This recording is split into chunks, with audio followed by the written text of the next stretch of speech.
Hello everybody, welcome back to my YouTube channel. I am here to give you an update. I am here with my darling Blondie. She's just doing some balancing, as you can see on her balancing pads. These are just human, yoga blocks, and they're really good for proprioception. They're good for establishing balance and also encouraging them to be soft through different parts of their body. The reason that we are here and I am giving you this update is because me and Blondie took a trip to the vets a while back. About a month or so ago now, we went to Newmarket Rossdale's and we found out that in fact Blondie potentially has always been in pain. Now we know that she has PSSM, I've shared that on here before, but we were noticing that there was a real drop in performance and she was unable to make progress. Now I didn't feel like she was lame. She didn't feel unsound when she was ridden, she didn't look unsound. But when we actually got to the vets, we did discover that she was 3/10 lame on her right hind leg. Now, I think the universe was on my side. Now, I have not been riding a lame horse. You've seen the videos on my Instagram, no doubt. And she's not been lame, right? So we had her feet trimmed the day before she went to the vets. And I think by some miracle, it made her bear weight differently on her back legs, and so she actually looked unsound for the first time. So maybe a blessing in disguise, I suppose. Maybe something that was just meant to happen, I don't know. But regardless, it meant that we then had something to follow, something to chase, I guess you could say. So we did a lot of x-rays. The vets were really amazing there. They allowed me to help them a lot. I did the workup with them, I did the lunging, I did the trotting up. And then we went into the stocks, so where they are in a confined square, where they would do the kind of reproductive investigation, that kind of thing. And they took, oh my God, mumbling a lot here, sorry. They gave her some sedation. I had a lick it, like one of these. They're amazing, very useful when you have to do this kind of thing, and when you haven't got a horse that is trained in cooperative care, they are very necessary. This is cute. Oh, a little lick for her. That was nice, Ralph. Ralph, get off, please. It makes my legs hurt. So she had some sedation, and then we went to x-ray. I took her to x-ray, and she had a full set of x-rays. So she had all of her hind legs x-rayed and her back x-rayed. We already had front feet x-rays, and we were definitely looking at the hind end. So that was where we looked for the lameness. Her x-rays were all very clean. Her hock x-rays were very clean. Her stifle x-rays were very clean. They said that she was a bit tricky when they were trying to take those x-rays. She is not very good about vets or people approaching her, as you guys will have seen before. She has a lot of stored trauma, a lot of historic stuff when it comes to her body, so having people come and check on her, look at her, is really hard for her. She's just walked off the pad, so we're going to go for a little walk around the car park and then come back. Come on. Good girl. So we took all of the x-rays. They were all clear. And they did find, however, that she had a very small, 2 vertebrae are slightly too close, right under where her saddle sits. So that is of definite relevance. So she has a small amount of kissing spine. But the interesting thing is what he was saying is that actually that amount of kissing spine wouldn't really be of clinical relevance necessarily. But what we then found, we scanned her hind suspensories. Good girl. And that was where we found the main problem. I'm going to go and set her back up on the balance pads with her light therapy on, and I will explain the rest of what we found and what we are doing now. So We discovered that when we did her suspensory scan that she has got something called PSD, which is, after much Googling, because my brain departed the building, proximal suspensory desmitis. So what it means is damage to the suspensory ligaments. The suspensory is, let me show you. Hopefully I have a horse right here to show you.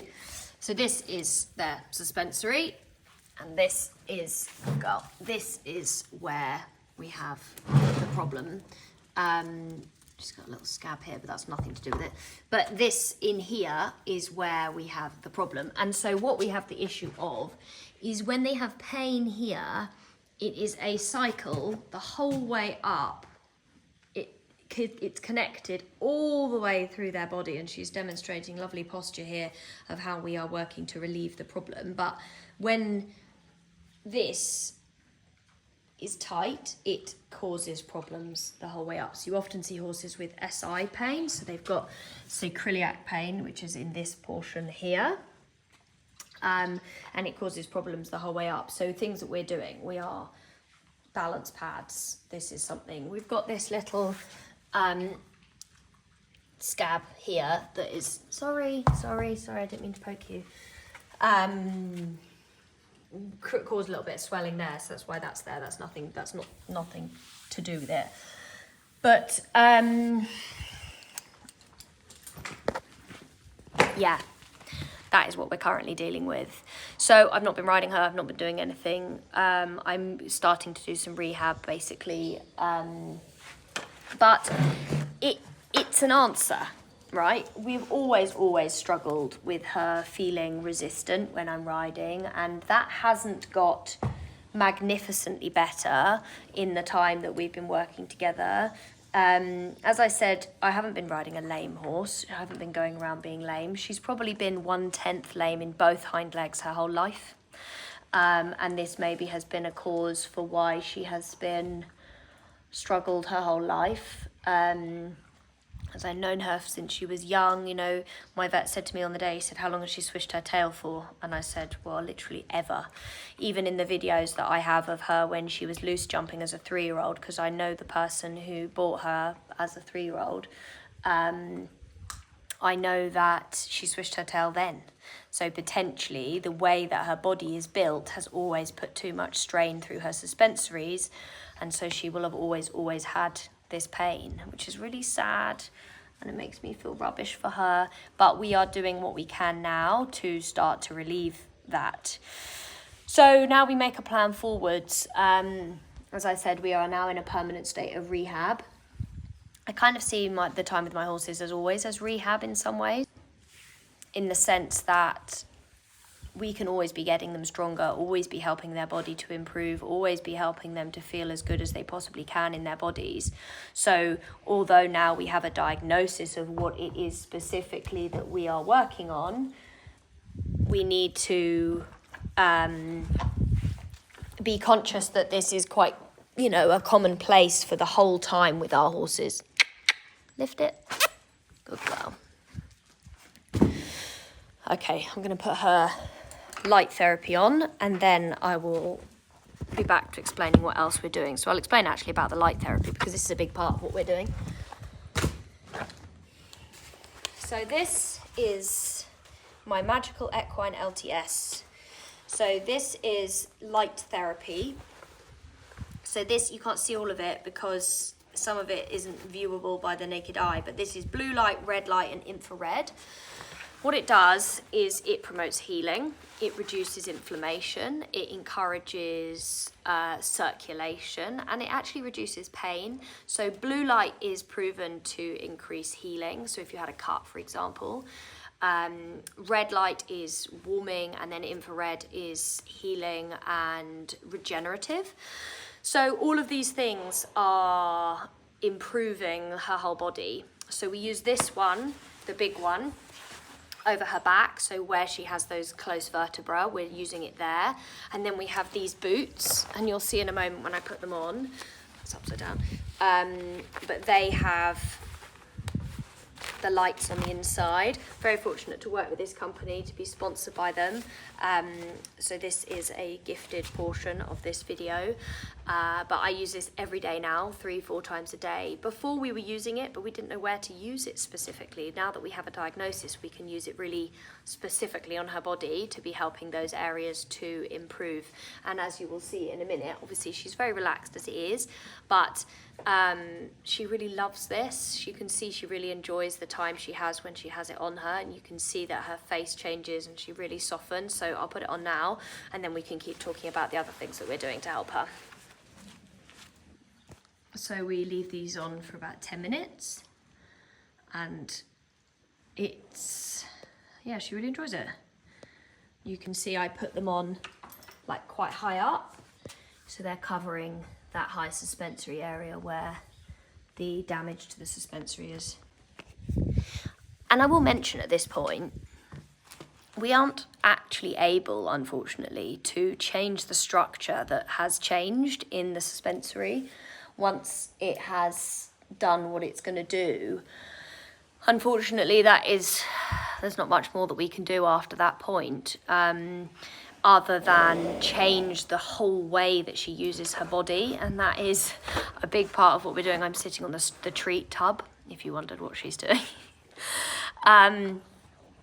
So that is what we can do, is we can change the way she uses her body so that she's not putting stress through that part of her body all the time anymore. But we can't actually turn back time, unfortunately, because once there is scar tissue in the suspensory, there is scar tissue in the suspensory.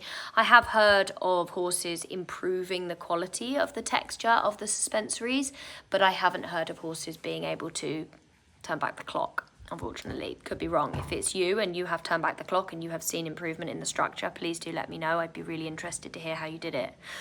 One of the things that we are doing, and I'll put some footage in now of the other things we are doing, is she's been having something called Indiba therapy. I didn't know if it was going to be possible because it involves somebody else being able to touch her back legs. Now, I have had trouble touching her back legs myself. And now that we know that there is discomfort there, it all makes total sense. So one of the things we've been doing is Indiba with a lovely person called India from Perfect Strides Physio. She's local to me in Hertfordshire. If you're interested, I'll put her details in the comment section, in the description below. But what we are able to do is, Indiba is radio frequency. So it is, they wear a plate on their chest, and then there is a, what are we snorting at? The dog? Mm-hmm. And then there is a receiver that the therapist puts on the leg, and it forms a signal channel between the two. Hi, Bentley, darling. And it encourages, I need to look at the science of this, and I don't have this internet to do so at the moment. I'm going to put the information about what Indiba is in the comment section, in the description, so that you guys can learn about it. We used it for Obi, and it was really increased his healing of his check ligament injury that he had before. So we are doing that once a week at the moment. We'll do that for 6 weeks straight, and then I hope that I'm going to be able to have a rescan of her suspensories, or at least it will be that we will be starting our physical working rehab as such. I don't know if we are going to need to rescan her suspensories actually, to know, because as I said, that structures don't necessarily change, but we are going to be able to start to know whether we're seeing an improvement by seeing her change in her pain, seeing a change in her way of moving. India feels like we're seeing improvement already, and we're taking progress videos every week. It's hard because she didn't look lame to start with. We're not dealing with a lame horse, and I'm very glad that we're not dealing with a lame horse. We're dealing with a horse with compensation and with old patterns in her body.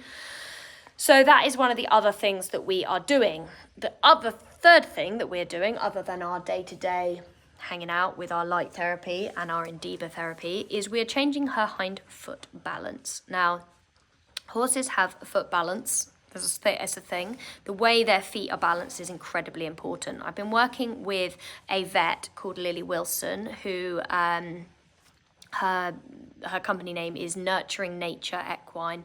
She is a holistic vet. She does normal veterinary too, but she really looks at the whole horse. And what we've been looking at with Blondie, we took hind foot x-rays when we were at the vet, but we are looking at whether she has something called a negative or a positive plantar angle. So plantar angle is the angle of the pedal bone in the hind foot, and it is incredibly important. Some vets will tell you otherwise, but it is incredibly important as far as I am concerned. And as a barefoot advocate, I am aware of what foot balance does to the whole body. So plantar angle is the angle of the pedal bone. I'll put in the pictures of her x-rays now, and you can see that Blondie's hind feet are at a 0 angle.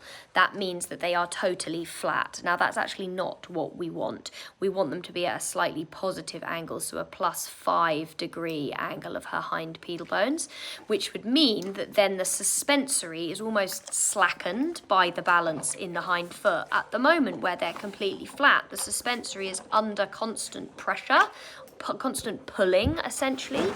Guys, can we, no, you can't just take the I'm sitting on it for a reason. So at the moment, because it's completely flat, the suspensory is being pulled upon. So by relieving the pressure of the hind suspensory, of the plantar angle, by increasing the angle of her heel, so basically bringing the toe back so the heel can grow more, will enable the pedal bone to be at a better angle and there to be less pressure on the suspensory. So that is something that we are going to be changing over the next 18 months. It's not quick. You can notice a difference within 3 days. You can notice a considerable change within a few months, but it takes 9 months for a new hoof to grow, so one whole foot to regrow, and then 18 months for that to happen 2 times, and for the signal between the foot and the brain to be recalibrated completely. And this is really important. When your horse's feet are out of balance, it sends a scrambled signal to the horse's body and nervous system, and you can end up with horses that are severely dysregulated because their feet are out of balance. I know, right? Brain fried. I'm really starting to learn in this whole process with Blondie that there is just so much to learn all the time. And these small things, foot balance, postural change, relieving of structure in the body and change in the horse's body in the sense of bringing it back to its natural state, is literally the most important things that we can be doing to help our horses be the best versions of themselves that they can be. And I feel like it is our role as custodians of them to know our maximum about that and to do the absolute best that we can, to understand the most that we possibly can, to be able to help them be their best selves. So that is what I'm doing. I'm learning all the time, and this just feels like another bit of learning that I'm doing, and I'm just so glad that I have had this opportunity with Blondie to be able to do it.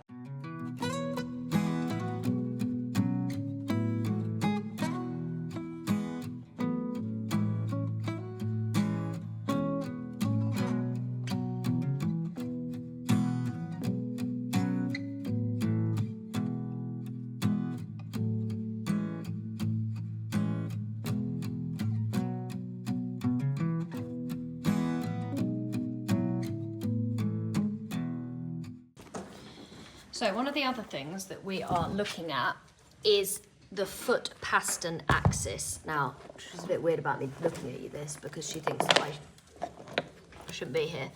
So I'm using my hairbrush to demonstrate. So you see this line here that runs from the back of the pastern, or the front of the pastern. We want it to be directly in angle with her hoof. So you can see now it is pretty in angle with her hoof. It is following the same axis. Not very helpful. She doesn't stand on it. Stand on it, please. Hang on. So then you can see that the angle is, anyway, you get my drift. The angle of the foot needs to match the angle of the pastern and the angle of the fetlock. And the idea is that then they don't have what you call a broken foot pastern axis, and it is all in balance with the horses, the rest of the horse's body. So one of the things that we're going to be using is some hind hoof boots. So these are called scoot boots. These are Zora's ones. They're teeny tiny because Zora has tiny feet. But they are really bendy. So you can see that they bend and they flex. The sole is solid enough, but it has give to it. So instead of like a metal shoe that sticks the horse's foot together and stops the foot from moving, these allow the horse's foot to continue to move while still supporting it and protecting it. And what we're also going to be doing is putting a very small wedge of pad inside the hoof boot. So you can see they've got like a grippy surface on the inside. And what that's going to do is it's going to help to start very gradually change the foot balance in her hind feet. So the hoof will start to change because the boot is supporting her. She will wear them as much as we possibly can. She will not wear them when she comes in the daytime to be in the stable for some of the time, but she'll be wearing them most of the time. She lives out overnight in the summer, and so she'll be wearing them most of the time. So yeah, that's going to be another thing that I'm working on. I'm working with the Hoof Boot shop. They are amazing. If you are looking for hoof boots for your horse and you're in the UK, they cover the whole of the UK. They have amazing fitters all up and down the country, so you can find the perfect hoof boots for your horse. And that is the plan. So I am in the process of measuring them and ordering them. And then we're going to get the pads, and then we're going to be able to start doing our walking rehab once we have those. And we are going to be walking for an extended period of time. I selfishly also wanted to get in my car because holding my phone up is hard work. So this feels positive to me. I know it's obviously sad, and I would have liked to have taken her and them to have said there was nothing wrong, but also would I have wanted that? Because then I was taking her there to find an answer as to why she felt resistant to be ridden. And here I have my answer. So I'm really hopeful. She seems really grateful. And like she almost knows that now that we've found the solution, that she needs to let us help her. The first time when she had the Indiba, it was very interesting because I was expecting her to be very reactive, very difficult, and she was like, okay. And she just let us help her. And that's the first time that she's ever let somebody other than the magical myofascial release specialist for Nula, other than her, she hasn't really let people help her. She let the osteopath once he had earned her trust, but it's so much about trust. Whereas with India, she just instantly felt safe and instantly let her help. And I think it's because she knew that we were really trying to do what we were really trying to help her. So I'm feeling really optimistic about the whole situation. I've got lots of learning to still do, as I said, and I'm grateful of all of the help that I've got from all of the people around me. I will mention that I was instantly offered surgery, and I just didn't feel like I wanted to go down that route. That feels like a really last resort situation for me, and I don't feel like I'm anywhere close to last resort. This is the first time anyone's told me my horse is lame. And of course, I have been encouraged to have investigation. The myofascial specialist, Fionnuala, we've discussed a long time about taking Blondie to the vets, but also there was a consideration of taking Blondie to the vets and it actually being a positive experience, because up until now I haven't felt like I was going to be able to handle her in that situation, whereas we have now done a lot of work where she is far more regulated. Travelling was better. She's incredibly bonded to Zora, so I took Zora with me to the vets to enable that to be a positive experience. There's been so many things that needed to be in place for me to be able to do this and to do it effectively and to feel like I was actually at a place where we were ready to. So yeah, there you go. That is what we did. We had her ovaries scanned while we were there, and they are totally normal looking, which is another reason why I'm tempted to try to heal her pain and then see if the hormones can improve. I don't know on that one. I don't want to leave her in discomfort with her hormones, and I know that some women really struggle with their hormones, but I also, if the ovaries look normal, then why are we still struggling with that cycle? It's complicated in my head, that part. I'm still not completely convinced on it, because we have managed to help her with herbal remedy previously. We had her on the Sassy Mare supplement from Premier Performance. Since she's been on the Regulate, I haven't been using that. We have been feeding her a Agnus Castus based supplement from, no, Chased Berries, sorry, which I think is actually the same thing, from Equiefeast. It's more simplistic, but that Sassy Mare supplement from Premier Performance has been really amazing for her. So I'm by no means, you know, saying that I can't help her with herbal remedy. I think I probably can. So it's a whole journey, it's a whole lot of stuff. I'm missing riding her, of course, but at the same time, I'm not missing riding her when she didn't want to be ridden. And yeah, feels like progress and feels like steps forward, and it feels like we've got some plans that we can make. So I will keep you posted. Thanks for bearing with me when it comes to YouTube videos. I know I've not been very present on here, but I have a lot of other strings to my working bow that I have to look after, and YouTube's one of those things that I have to be able to pick up and put down. But thanks for sticking around, and if you made it this far in this video, then really well done, and I will see you guys for next time. Thanks for watching, and goodbye for now.